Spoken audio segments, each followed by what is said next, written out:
The Shadow of the Shark by G.K. Chesterton.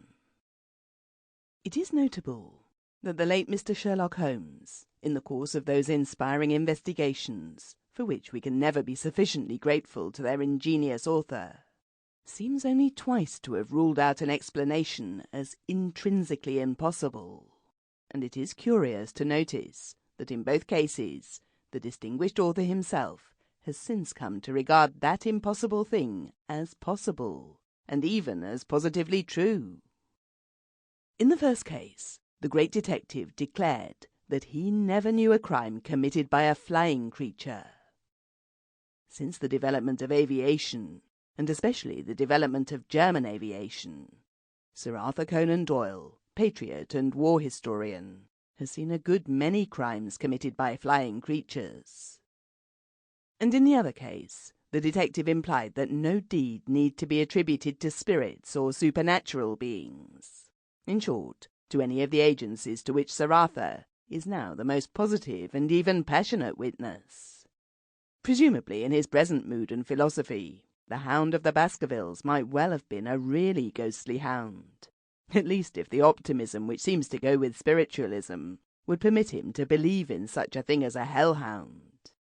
It may be worthwhile to note this coincidence, however, in telling a tale in which both these explanations necessarily played a part.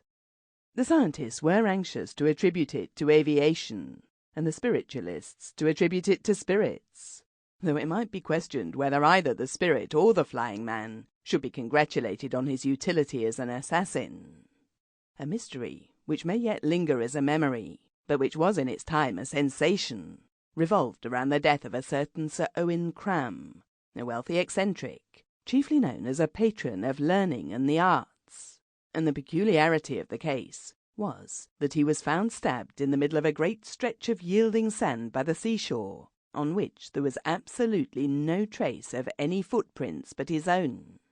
It was admitted that the wound could not have been self-inflicted, and it grew more and more difficult even to suggest how it could have been inflicted at all.